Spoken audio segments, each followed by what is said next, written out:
Those first day jitters for kids and parents. Joining me now in studio is mental health clinician Marisha Mathis. Marisha, good morning. Thanks so much for joining us. Good morning. Thank you for having me. So we know this is such an exciting time, but let's talk about just like the anxieties that a lot of kids start to experience when we start talking about that first day of school. What advice do you have for managing that nervousness? For the children? For children and parents. For children, I would say just making sure that you be yourself. Yeah. And be observant and just enjoy the experience. Sometimes you can do things like reframing, so kind of talking yourself through things, not necessarily out loud, but when you're having negative thoughts like this is going to be a bad day, like no, this will be a good day. For parents, it's trying to make sure that your kids are as comfortable as possible, having the conversations with them before, sometimes prepping them about what to expect, letting them know that you are already proud of them, that you support them. Oh, yeah. So just helping before they get to school, or before, even before the night before, to kind of help just encourage them. I think that's a big deal, letting them know that they're supported emotionally. I remember going into the classroom to meet the teacher and everything and just feeling a little bit of a sense of, okay, I know where I'm going, and that's always, there's so much nervousness around that too. And sometimes parents are nervous because their kids are nervous. Oh my gosh, yeah, I can't imagine. I'm gonna puke when my kids go to school. Like I'm not ready. Thank God we have a while.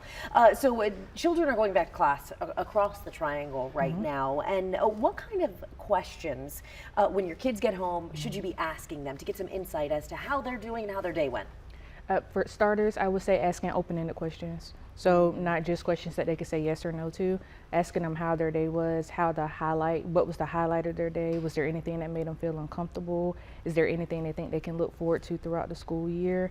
And being observant whenever you ask the questions to see if their facial expression or their body language changes. I would start definitely with open-ended questions. Yeah, you know your child too. You know if something's Yes. off, always Yes. got to pay attention to that. So we've talked a lot about the kids. Let's talk about parents. How do you get yourself in that mindset? Because of course, I know my kids, they feed off of your energy. So how do you Yes. get in that mindset to get them ready?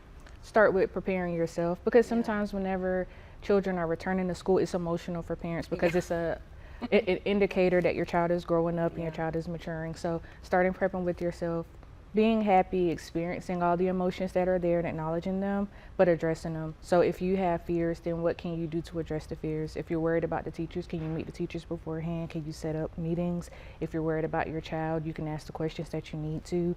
If you're worried about drop-offs, preparing ahead of time. So just really taking the time to think about what is making you nervous and then trying to be as proactive as possible. And always asking for support if needed, because as your mom yourself, you have other parents that you may know that you can kind of call and process things with as well. Yeah, I am not looking forward to that day that I send the boys to kindergarten. I already know that it's going to be a nightmare for me, but that's some great advice. Marisha, thank you so much for joining us. Thank you.